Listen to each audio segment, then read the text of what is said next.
ಆಯಿತು. ನಾನು 2016ರಲ್ಲಿ ಒಂದು ಅನಿರೀಕ್ಷಿತವಾಗಿ ರಾಜಕೀಯಕ್ಕೆ ಬಂದಿದ್ದೇನೆ. ನಮ್ಮ ನಾಯಕರಾದಂತಹ ಆತ್ಮೀಯ ಸ್ನೇಹಿತರು ಆಗಿರುವ HD ಕುಮಾರಸ್ವಾಮಿಯವರು 2016ರಲ್ಲಿ ನಾನು ಯಾವುದೋ ಒಂದು ಕಾರ್ಯಕ್ರಮ ಬಾಂಬೆಯಲ್ಲಿದ್ದಂಥ ಸಂದರ್ಭದಲ್ಲಿ ನನಗೆ ನೀವು ತುರ್ತಾಗಿ ಬೆಂಗಳೂರಿಗೆ ಬರ್ಬೋದಾ ಬ್ರದರ್ ಅಂತ ಕೇಳಿದರು. ನಾನು ಏನು ಸರ್ ನಾಳೆ ಬರ್ತೇನೆ, ಏನು ವಿಶೇಷ ಅಂತ ಕೇಳಿದಕ್ಕೆ ಇಲ್ಲ ಬ್ರದರ್ ಈಗಲೇ ಬರಬೇಕು ಅಂತ ಹೇಳಿದ್ರು. ಅಲ್ಲಿ ನಾಳೆ ಬಂದರೆ ಆಗೋಲ್ಲ, ಬೆಳಿಗ್ಗೆ ಇಲ್ಲ ಇವತ್ತಾನೇ ಸಾಯಂಕಾಲ ಬಂದುಬಿಡ್ಬೇಕು ಅಂತ ಹೇಳಿದರು. ಏನಪ್ಪ ಅಂತೇಳಿ ಆಯ್ತು ಬಂದೆ ನಾನು ರಾತ್ರಿ. ಬಂದ ತಕ್ಷಣ ಹೇಳಿದರು, ನಮ್ಮಲ್ಲಿ ಒಂದು ರಾಜ್ಯಸಭೆಗೆ ನಿಮ್ಮನ್ನು ನಿಲ್ಲಿಸಲು ತೀರ್ಮಾನ ಮಾಡಲಾಯಿತು, ಅದಕ್ಕೋಸ್ಕರ ನೀವು ರೆಡಿಯಾಗಬೇಕು ರಾಜ್ಯಸಭೆಗೆ ಅಂತ ಒಂದು ಮಾತು ಬಂತು. ಮತ್ತೆ ನನಗೆ ಈ ಲೆಕ್ಕಾಚಾರದ ಬಗ್ಗೆ ನನಗೆ ರಾಜಕೀಯದಲ್ಲಿ ಯಾವುದೇ ಒಂದು ಅನುಭವ ಇಲ್ಲ, ಅಥವಾ ಕುಟುಂಬದಲ್ಲಿ ಕೂಡ ನಮ್ಮ ಹಿರಿಯರಾದ ಸನ್ಮಾನ್ಯ ಈಗ ದಿವಂಗತ ಇವರಿದ್ದಾರೆ BA ಮೊಯ್ದೀನ್ರವರು, ನಮ್ಮ ಕುಟುಂಬ ಅವರ ಫ್ಯಾಮಿಲಿಯಲ್ಲಿ ಅವರೊಬ್ಬರೇ ರಾಜಕೀಯದಲ್ಲಿದ್ದದ್ದು. ನಂತರ ನನ್ನ ಸೋದರ ಮಂಗಳೂರು ಉತ್ತರ ಭಾಗದಲ್ಲಿ ಕಾಂಗ್ರೆಸ್ ಶಾಸಕನಾಗಿ ಆಯ್ಕೆಯಾಗಿದ್ದರು 2013ರಲ್ಲಿ. ಅಲ್ಲದೆ ನಮ್ಮ ಫ್ಯಾಮಿಲಿಯಲ್ಲಿ ಯಾವುದೂ ಒಂದು ರಾಜಕೀಯ ಬ್ಯಾಕ್ಗ್ರೌಂಡ್ ಅದು ಯಾವುದೂ ಇಲ್ಲ ನಮಗೆ. 2016ರಲ್ಲಿ ಅದೇ ಮತ್ತೆ ಬಂದು ಅವರನ್ನು ಭೇಟಿಯಾದ ರಾತ್ರಿ ಅವ್ರ ಮನೆಯಲ್ಲಿ ಕರೆದ್ರು. ಇಲ್ಲೇ ಲ್ಯಾವಲಿ ರೋಡಲ್ಲಿ ಮನೆ ಇತ್ತು, ಫ್ಲ್ಯಾಟಲ್ಲಿ ಇದ್ರು ಅವರು. ಏನು ವಿಷಯ ಇಲ್ಲ ಬ್ರದರ್, ನಮ್ಮಲ್ಲಿ ಒಂದು ರಾಜ್ಯಸಭಾ ಚುನಾವಣೆಗೆ ನೀವು ನಾಳೆ ನಿಲ್ಲಬೇಕು ಅಂತೇಳಿ. ಆವಾಗ ಬಹುಶಃ 38-39 ಏನೋ ನಮ್ಮ ಸಂಖ್ಯೆ ಇತ್ತು JDSದು. 16 ಜನ ಇಂಡಿಪೆಂಡೆಂಟ್ ಶಾಸಕರಿದ್ದರು. ಸೊ ಈ ಶಾಸಕರು ಎಲ್ಲರೂ ನಮಗೆ ಒಂದು ಪ್ಲೆಡ್ಜ್ ಮಾಡಿದ್ದಾರೆ ಸಪೋರ್ಟು. ಆಗ ಇವ್ರಿಗೆಲ್ಲ ಒಂದು ನಾಳೆ ಒಂದು ಮೀಟಿಂಗ್ ಇದೆ, ತಾವು ಬರಬೇಕು ಅಂತ ಹೇಳಿ ಒಂದು ಊಟದ ವ್ಯವಸ್ಥೆ ಇದೆ ಅಂತ ಹೇಳಿ ನಾನು ಹೋದೆ. ಕುಮಾರನ್ನು ಎಲ್ಲ 16 ಶಾಸಕರು ಸೈನ್ ಮಾಡಿ ಕೊಟ್ಟರು. ಇದಾದ ನಂತರ ನಾನು ಅವ್ರಿಗೆ ಕೇಳಿದೆ, ನಮಗೆ 45 ಬೇಕಿರೋದಲ್ಲ, ನಾವು ಯಾಕೆ 16 ಜನ ಬೇಕು ಅಂತೇಳಿ. ಅದೇನೋ ಅವರೊಂದು ಅಸೋಸಿಯೇಷನ್ ಮಾಡ್ಕೊಂಡಿದ್ರು, ಅದೆಲ್ಲ ಆಯಿತು. ಬಹಳಷ್ಟು ಹಿರಿಯ ಶಾಸಕರಲ್ಲಿದ್ದರು, ಬಹುಶಃ ಈಗ ಒಂದಿಬ್ಬರು ಮಂತ್ರಿಗಳೇ ಬೇರೆ ಆಗಿದ್ದಾರೆ ಅದರಲ್ಲಿ ಈ ಕಾಂಗ್ರೆಸ್ನಲ್ಲಿ. ಕೊನೆಗೆ ಅದು ಯಾವುದೋ ಒಂದು ಕಾರಣ ಸಕ್ಸಸ್ ಆಗಿಲ್ಲ, ಮತ್ತು ಅಲ್ಲಿ ಅದು ಬಿದ್ದೋಯ್ತು. ಆ ಸಂದರ್ಭದಲ್ಲಿ ಹಿರಿಯರಾದ ಈ ರಾಜ್ಯಸಭಾ ಚುನಾವಣೆಯ ನಾವೊಂದು ಏನು ಹೇಳ್ತೇವೆ, ಅವರೊಂದು ನನಗೆ ನಾನು ನಿಲ್ಲಿಸಲು ತೀರ್ಮಾನ, ನಾನೊಂದು 4-5 ಸೋಟ್ಲಲ್ಲಿ ಸೋತೆ. ಆವಾಗ ನಂತರ ಏನಾಯ್ತು ದಿನದಲ್ಲಿ ಏನಾಯ್ತಂದರೆ, ಅವಾಗೆಲ್ಲ ಕ್ರಾಸ್ ವೋಟು, ಸುಮಾರು ಕ್ರಾಸ್ ವೋಟ್ ಆಗಿತ್ತು, ಏನೇನೋ ಸಮಸ್ಯೆ ಎಲ್ಲ ಆಯಿತು. ನಮ್ಮವರೇ ಒಂದು 8 ಜನ ಕ್ರಾಸ್ ವೋಟ್ ಮಾಡ್ಕೊಂಡು ಆ ಕಡೆ ಹೋಗಿ ಮತ್ತೆ ಕಾನೂನು ಪ್ರಕಾರ ಭಾಳಷ್ಟು ಅದಕ್ಕೆ ಫೈಟು ಮಾಡಿದೆ. ಉದಯ ಹೊಲರಂತ ಸೀನಿಯರ್ ಅಡ್ವೊಕೇಟ್ಗಳದ್ದು ಏನು ನಡೀಲಿಲ್ಲ, ಯಾಕಂದರೆ ಸಾಲ್ ಡಿಪೆಂಡಿಂಗ್ ಒಂದು ಸ್ಪೀಕರ್ ಅಂತ ಹೇಳಿ ನಾನಾ ಥರದ ಕಾನೂನು ನನ್ನದೇ. ಇದು ಒಂದು ನನಗೆ ಒಂದು ದೊಡ್ಡ ಅನುಭವ. ಆವಾಗ ಹಿರಿಯರಾದ HD ದೇವೇಗೌಡರವರು ಒಂದು ಜ್ವರದಲ್ಲಿ ಮಲಗಿದ್ರು. ನನಗೆ ಪ್ರಥಮ ಬಾರಿಗೆ ಕುಮಾರಸ್ವಾಮಿ ನಾನು ಅವ್ರನ್ನ ಕರ್ಕೊಂಡು ಹೋಗ್ತಾರೆ, ಅವರೊಂದು ಜ್ವರದಲ್ಲಿತ್ತು. ಒಂದು ಮಾತು ಹೇಳಿದ್ರು ಅವರು, ನೀವು ಹೊಸತಾಗಿ ಕುಮಾರಸ್ವಾಮಿ ನಿಮ್ಗೆ ಕರ್ಕೊಂಡು ಬಂದಿದ್ದಾರೆ, ಈಗ ತಾನೇ ಅವ್ರು ಸ್ವಲ್ಪ ಈ ಗುರುಗಳದ್ದು ಮತ್ತು ಟೈಮು ಮತ್ತು ಯಾವುದು ಕೇಳಿದ್ರು ಒಂದು ಗುರುಗಳ ಒಂದು ಮಾತು ಕೇಳ್ತಾರೆ. ಅವಾಗ ಈಗಲೂ ಕೂಡ ಅಷ್ಟೇ, ದಿನ ಅದು ಏನೇ ಅದರಲ್ಲಿ. ಈಗ ತಾನೇ ನನಗೆ ಗುರುಗಳು ಬಂದು ಹೋದರು, ಮಂಗಳೂರಿಂದ ಆರಂಭ ಆಗೋದು, ಕರಾವಳಿಯಿಂದ ಆರಂಭ ಆಗ್ತದೆ ಪ್ರಕೃತಿ.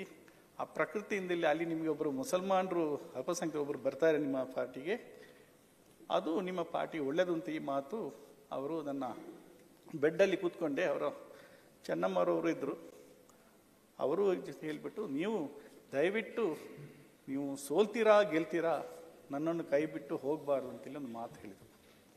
ಯಾಕೆಂದರೆ ನಾನು ಸುಮಾರು 7-8 ಮುಸಲ್ಮಾನರನ್ನು ಈ ಪಾರ್ಟಿಯಲ್ಲಿ ತಲಮಟ್ಟದಿಂದ ತಂದು ಭಾಳ ದೊಡ್ಡ ಹುದ್ದೆಯಲ್ಲಿ ಕೊಟ್ಟು ಎಲ್ಲರೂ ನನ್ನ ಕೈ ಬಿಟ್ಟು ಹೋದರು, ದಯವಿಟ್ಟು ನೀವು ಮಾತ್ರ ಕೈ ಬಿಟ್ಟು ಹೋಗಬಾರ್ದು ಅಂತೇಳಿ. ಇಲ್ಲ ಸರ್, ನಾನು ಅನಿಶ್ಚಿತವಾಗಿ ರಾಜ್ಯಕ್ಕೆ ಬಂದೇನೆ, ಸೊ ಆ ಮಟ್ಟಿಗೆ ಯಾವತ್ತೂ ಆ ಥರ ಕೆಲಸ ಮಾಡಲ್ಲ ಅಂತೇಳಿ. ಮತ್ತೆ ಕುಮಾರಸ್ವಾಮಿ ಅವರು ಮುಖ್ಯಮಂತ್ರಿ ಆದರು, ಸಮ್ಮಿಶ್ರ ಸರ್ಕಾರ ಬಂತು. 2018ರಲ್ಲಿ ನಾನು ಯಾವತ್ತೂ MSc ಆಗಬೇಕು ಅಂತ ಅಪೇಕ್ಷೆ ಇರಲಿಲ್ಲ, ಆ ಒಂದು ಆಗುವ ಉದ್ದೇಶವೂ ನನಗಿರಲಿಲ್ಲ. ಪಾರ್ಟಿಯಲ್ಲಿ ಕೆಲವು ಉನ್ನತ ಹುದ್ದೆಗಳು ತಂದಿದ್ದರು, ಆವಾಗ ಎಲೆಕ್ಷನ್ ಆಯಿತು, ಜೊತೆಯಲ್ಲಿ ಇದ್ದೆ. ಕುಮಾರಣ್ಣವರು ಯಾವ ಹೋಗುವಾಗ ಫ್ಯಾಮಿಲಿ, ಯಾಕಂದರೆ ಅವರ ಫ್ಯಾಮಿಲಿ ನನಗೆ ಒಂಥರ ಭಾಳ ಒಡನಾಟ. ಅವರ ಮಕ್ಕಳಾಗಲಿ, ರೇವಣ್ಣವರಾಗಲಿ, ಅವರ ಹಿರಿಯ ಮಗನಾಗಲಿ ಡಾಕ್ಟರ್ ರಮೇಶ್ ಆಗಲಿ, ಅಥವಾ ಅವರ ಅಳಿಯಂದಿರಾಗಲಿ ಡಾಕ್ಟರ್ ಮಂಜುನಾಥ್ ಆಗಲಿ, ಡಾಕ್ಟರ್ ಚಂದ್ರಶೇಖರ್ ಆಗಲಿ, ಅವರ ಮಗಳು ಶೈಲಕ್ಕಾಗಲಿ ಅಥವಾ ಅನಿತಾ ಕುಮಾರ್ ಸಿಗ್ಲಿ ಎಲ್ಲರೂ ಒಂದು ಸೌಂದರ್ಯ ಒಂಥರ ನಮ್ಮದು ಕುಟುಂಬ ಆ ಥರ ಇದೆ. ಆ ಒಂದು ಉದ್ದೇಶದಲ್ಲಿ ಅವರು ಪ್ರತಿಯೊಂದು ಹಂತದಲ್ಲೂ ಯಾವುದೇ ಉನ್ನತ ಹುದ್ದೆ ಯಾವುದಾದ್ರು ಬೇಕಿದ್ರು ಮೀಟಿಂಗ್ ಅಂತ ನಾನು ಕರೆಸಿ ಅವರಲ್ಲಿ ಯಾವುದೇ ಆಗಲಿ, ನಾನು ಪ್ರಥಮ ಬಾರಿಗೆ ಒಬ್ಬ ಮುಸ್ಲಿಮನಾಗಿ ಈ ಹೋಮ ಇದೆಲ್ಲ ಮಾಡ್ತಾರಲ್ಲ, ಆವಾಗ ನಾನು ಒಳಗಡೆ ಕೂರಿಸಿ ಹೋಗಿ ಈಗ ನಾನು ಪ್ರಥಮ ಬಾರಿಗೆ ಅವ್ರು ಮಾಡ್ತೀನಿ ಅಂಥ ಒಂದು ಸಂದರ್ಭ. ಸೊ ಭಾಳಷ್ಟು ಒಡನಾಟ ಈಗಲೂ ನಮ್ಮ ಬಾಂಧವ್ಯ ಚೆನ್ನಾಗಿದೆ. ಕೊನೆಗೆ 2018ರಲ್ಲಿ ನಾನು ನಮ್ಮ ಫಾದರ್ ಇನ್ ಲಾ ತೀರೋದು, ಅದು ಕಾಸರಗೋಡು ಜಿಲ್ಲೆ. 12 ಗಂಟೆ ರಾತ್ರಿಗೆ ನನಗೆ ಫೋನ್ ಬರುತ್ತೆ, ಮಧ್ಯರಾತ್ರಿಯಲ್ಲಿ ದಫನ ಮಾಡುವಂಥ ಸಂದರ್ಭದಲ್ಲಿ ನೀವು ಬೆಳಿಗ್ಗೆ ಅರ್ಲಿ ಮಾರ್ನಿಂಗ್ ಫ್ಲೈಟ್ ಇಟ್ಕೊಂಡು ಬರಬೇಕು ಅಂತೇಳಿ. ಯಾಕೆ ಅಂತ ಕೇಳಿದೆ. ಇಲ್ಲ, ನೀವು ಬರಲೇಬೇಕು ಅಂತೇಳಿ. ಬಂದ ತಕ್ಷಣ ನೀವು MLCಗೆ ಫೈಲ್ ಮಾಡಬೇಕು ಅಂತೇಳಿ. MLC ಆಗೋ ಉದ್ದೇಶ ಇರಲಿಲ್ಲ. 6 ವರ್ಷ ಹೆಂಗೂ MLC ಆಗಿ ಈಗ ಕೊನೆ ಅಂತ ಬರ್ತಾ ಇದೆ. ಅಂದರೆ ರಾಜಕೀಯದಲ್ಲಿ ಬಂದಾಗ ನಾನು ಬಹಳಷ್ಟು ಕಲ್ತಿದ್ದೇನೆ. ಈ ಮೇಲ್ಮನೆ ಎಂದು ಹೇಳ್ತಾ ಇರಲ್ಲ, ಎಲ್ಲರ ಒಂದು ಎಕ್ಸ್ಪೀರಿಯನ್ಸ್ ಯಾವ್ಯಾವ ಫೀಲ್ಡಲ್ಲಿದ್ದಾರೆ ಆ ಫೀಲ್ಡನ್ನು ಇಲ್ಲಿ whether sports, whether it's industry, whether it's ಯಾವುದ್ಯಾವುದು ಫೀಲ್ಡಲ್ಲಿ ಮ್ಯೂಸಿಕಲ್ ಇದ್ದಾರಾ ಅಥವಾ ಚಲನಚಿತ್ರ ಇದ್ದಾರಾ, ಸ್ಪೋರ್ಟ್ಸ್ ಯಾವುದರಲ್ಲಿ ಅವರಿಗೆ ಒಂದು ಅವಕಾಶ ಕೊಟ್ಟು ಅವರವರ ಎಕ್ಸ್ಪೀರಿಯನ್ಸ್ ಅನ್ನೊಂದು ಈ ಶೇರ್ ಮಾಡುವಂಥ ಒಂದು ಸಂದರ್ಭ. ಬಹುಶಃ ನಾನು 6 ವರ್ಷ ಈ MLC ಆದಂಥ ಸಂದರ್ಭದಲ್ಲಿ ಎಕ್ಸೆಪ್ಟ್ ಕುಮಾರಸ್ವಾಮಿ ಅವರ ಒಂದು ಕ್ಯಾಬಿನ್ ಬಿಟ್ಟು ಯಾವುದೇ ಮಂತ್ರಿಗಳ ಕ್ಯಾಬಿನ್ಗೆ ಇದುವರೆಗೆ ನಾನು ಹೋಗಿಲ್ಲ. ನನಗೆ ಬರುವ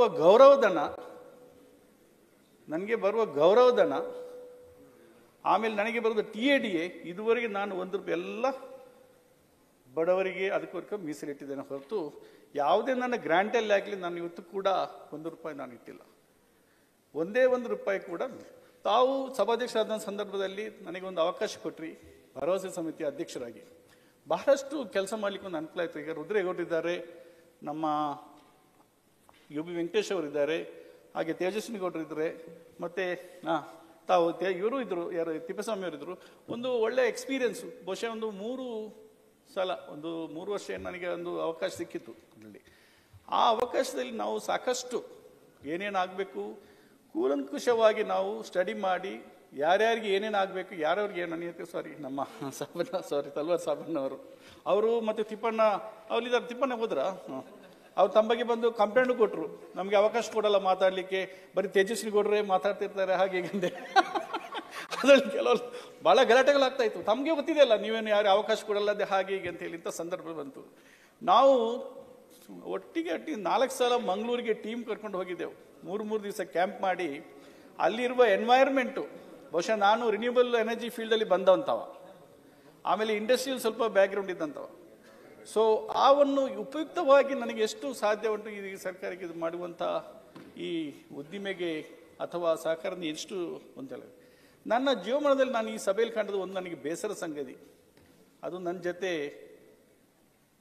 ಶಾಸಕರಾಗಿ ಬಂದಂಥ ಸೇಮ್ ಡೇ ಧರ್ಮೇಗೌಡರು ಅವರನ್ನು ಇಳಿದಂಥ ಸ್ಥಿತಿ ಮತ್ತು ಅವರು ಅದರ ನೋವಿನಿಂದ ಅವ್ರು ಮಾಡಿದಂಥ ಅದು ನನ್ನ ಲೈಫಲ್ಲೇ ಮರೆಯಲಾಗದ ಕತೆ.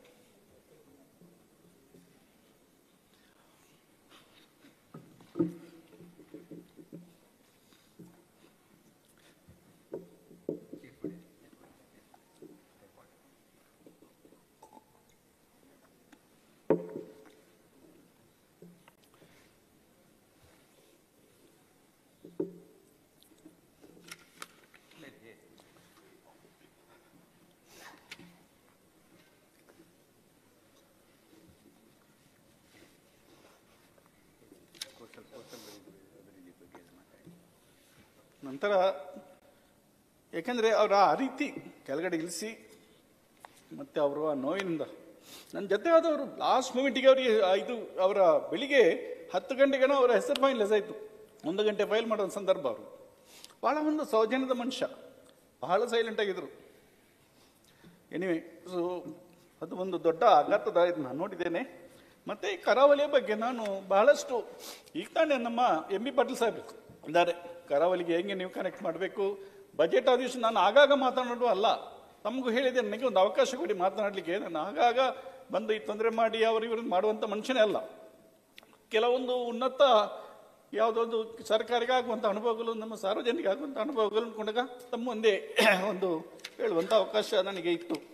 ಕರಾವಳಿಯನ್ನು ಹೆಂಗೆ ನೆಗ್ಲೆಕ್ಟ್ ಮಾಡಿದ್ದಾರೆ. ಈಗ ತಾವು ಕೇಂದ್ರ ಮತ್ತು ಬೆಂಗಳೂರು ಬಗ್ಗೆ ಕರ್ನಾಟಕ ರಾಜ್ಯ ಹೆಂಗೆ ತಾರತಮ್ಯ ಇದೆ, ಅದೇ ರೀತಿ ಬೆಂಗಳೂರು ಮತ್ತೆ ಮಂಗಳೂರಿಗೆ ಬಹಳಷ್ಟು, ಯಾಕೆಂದ್ರೆ ಪರ್ ಕ್ಯಾಪಿಟಲ್ ಪ್ರಕಾರ ನಾವು ಸೆಕೆಂಡ್ ಹೈಯೆಸ್ಟ್ ಇದ್ದೇವೆ ಕರ್ನಾಟಕದಲ್ಲಿ ಟ್ಯಾಕ್ಸ್ ಕಟ್ಟಲಿಕ್ಕೆ, ನಮ್ಮ ಟ್ಯಾಕ್ಸ್ ಇದರ ಬಗ್ಗೆ. ಸೊ ಆ ಒಂದು ವಿಷಯ ನನಗೆ ಭಾಳ ಬೇಜಾರಾಯಿತು. ಮತ್ತೆ ಇನ್ನೊಂದು ನನಗೆ ಭಾಳ ಖುಷಿ ಪಟ್ಟದೆ ಅಂದರೆ ಇಲ್ಲಿ 2-3 ಜನ ಭಾಷೆ ನನಗೆ, ಒಂದು ಎಚ್ ವಿಶ್ವನಾಥ್ರವ್ರದ್ದು, ಇನ್ನೊಂದು CM ಇಬ್ರಾಹಿಂ ಅವ್ರದ್ದು ಭಾಷಣ ಕೇಳೋದು, ಮತ್ತು BK ಹರಿಪ್ರಸಾದ್ ಅವ್ರದ್ದು. BK ಹರಿಪ್ರಸಾದ್ ಅವ್ರು ನನಗೆ ಸ್ಪೀಚ್ ಕೇಳಿಗೆ, ಈ 3 ಜನರ ಸ್ಪೀಚ್ ಕೇಳಿಕೆ ನನಗೆ ಭಾಳ ಒಂದು ಇಷ್ಟ ಈ ಸದನದಲ್ಲಿ. ಹೀಗಾಗಿ ಯಾವುದು ಸಮಸ್ಯೆ ಕೂಡ ಈ ಒಂದು ಒಳ್ಳೆಯ ಎಕ್ಸ್ಪೀರಿಯನ್ಸ್, ಒಂದು ಒಳ್ಳೆಯ ವಾತಾವರಣ, ಈ ಒಂದು ಅವಕಾಶ ನನಗೆ ಭಾಳ ಚೆನ್ನಾಗಿ ಬಂದು ನಮಗೆ ಇಂಡಸ್ಟ್ರಿಯಲ್ಲಿ ಅಂತ ಶೇರ್ ಮಾಡುವಂಥ ಈ ಅನುಭವ ಕೂಡ ಒಂದು ಆಯಿತು.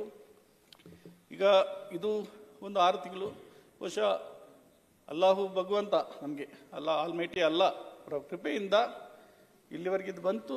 ಮುಂದೆ ಏನದು ಅವನ ಅಲ್ಲಾಹನ ದಯೆಯಿಂದ ಮುಂದೆ ಬರಲಿಕ್ಕೂ ಸಾಕು, ಇಲ್ಲ ಅಂತಲ್ಲ. ಆದರೆ ಒಂದು ಮಾತು ಹೇಳ್ತೇನೆಂದರೆ, ನನ್ನ ಅನುಭವ ಅಪಾರ ಇದು ರಿನ್ಯೂಯಬಲ್ ಎನರ್ಜಿ ಫೀಲ್ಡಲ್ಲಿ ಮತ್ತು ಇಂಡಸ್ಟ್ರಿ ಫೀಲ್ಡಲ್ಲಿ. ಈ ಸರ್ಕಾರದಲ್ಲಿ ನಾವು ಎಸ್ಪೆಷಲಿ ಮೈನಾರಿಟಿ ಭಾಳ ದೌರ್ಬಲ್ಯ ಆಗಿದಂಥ ಕಮ್ಯುನಿಟಿ ನಮ್ಮದು. ಅದಕ್ಕೆ ಭಾಳಷ್ಟು ವಿಫಲಾವಕಾಶಗಳು ಇದ್ದರೂ ಕೂಡ ಆ ರೆಬಲಲ್ಲಿ ನಾವು ಇಲ್ಲ, ಸಾಚಾರ ವರದಿಯನ್ನು ನಾವು ಈ ರಾಜ್ಯದಲ್ಲಾದರೂ ತರೋಣ ಅಂತೇಳಿ ಒಂದು ಉದ್ದೇಶ ಇತ್ತು. ಯಾಕಂದರೆ ಅವರ ಎಕನಾಮಿಕ್ ವೀಕರ್ ಸೆಕ್ಷನ್ ನಾವೆಲ್ಲ ನೋಡ್ತಾ ಇರೋ ಪರಿಸ್ಥಿತಿ, ಶೈಕ್ಷಣಿಕವಾಗಿ ಇಂಥ ಸಮಸ್ಯೆ ಇರುವ ಸಂದರ್ಭದಲ್ಲಿ ಆ ಒಂದು ಸಮುದಾಯ ಕೂಡ ಸ್ವಲ್ಪ ದೌರ್ಬಲ್ಯದ ಸಂದರ್ಭದಲ್ಲಿ ನಾವು ಒಂದು ಒತ್ತು ಕೊಡೋ ಒಂದು ಸಂದರ್ಭ. ಅದಕ್ಕಾಗಿ ನಾನು ಎಲ್ಲರನ್ನೂ ಇನ್ನೊಮ್ಮೆ ನಮ್ಮ ಸಹೋದರಿ, ನಾನಿರುವ ಒಂದು ಸಂದರ್ಭದಲ್ಲಿ ಅದು BJP ಅವರಾಗಲಿ, ಆಳು ಪಕ್ಷದವರಾಗಲಿ, ಅಥವಾ ನಮ್ಮ ಮಿತ್ರ ಪಕ್ಷದಲ್ಲಿ ಯಾರೇ ಆಗಲಿ, ಎಲ್ಲರೂ ನನಗೆ ಒಂದು ಪ್ರೀತಿ ವಿಶ್ವಾಸ, ನನಗೆ ಒಂದು ಕಲಿಕೆ. ಅದೇ ರೀತಿ ಈ ಸಿಬ್ಬಂದಿಗಳು ಕೂಡ, ತಾವು ಕೂಡ ಒಂದು ಆತ್ಮೀಯ ಬಾಂಧವ್ಯ ನನಗೆ ಒಂದು ಸಭಾಧ್ಯಕ್ಷರ ಬಂದಂಥ ಸಂದರ್ಭ ನನಗೆ. ಹಾಗಾಗಿ ನಮ್ಮ ಈ ಕೆಲಸ ಮಾಡೋ ಸಂದರ್ಭದಲ್ಲಿ ಎಲ್ಲ ನಮ್ಮ ಎಂಪ್ಲಾಯೀಸು, ನೌಕರರು ಏನಿದ್ದಾರೆ ಅವ್ರಿಗೆಲ್ಲರೂ ಕೃತಜ್ಞತೆ ಹೇಳ್ತಾ, ಈ ಮನೆಯಲ್ಲಿ ಸರ್ವ ಸದಸ್ಯರು ಕೂಡ ನಾಡಿದಂಥ ಪ್ರೀತಿ ವಿಶ್ವಾಸಕ್ಕೆ ನಾನು ಕೃತಜ್ಞತೆ ಹೇಳುತ್ತಾ, ಭಾಳ ಒಂದು ಉತ್ತಮ ಬಾಂಧವ್ಯವನ್ನು ನಾವು ಇವತ್ತು ಕೂಡ ಮುಂದೆ ಬರೆಸೋಣ. ನಾನು ಈ ಶಾಸಕನಾಗಲಿ ಅಥವಾ ಮುಂದೆ ಆಗಲಿ ಆ ಒಂದು ಅನುಭವದ ಮಾತು ನಮಗೆ ಇರಲಿ ಅಂತ ಹೇಳಿ ನನ್ನ ಮಾತು ಅವಕಾಶ ಆಗಿದ್ದ ವಂದನೆಗಳು.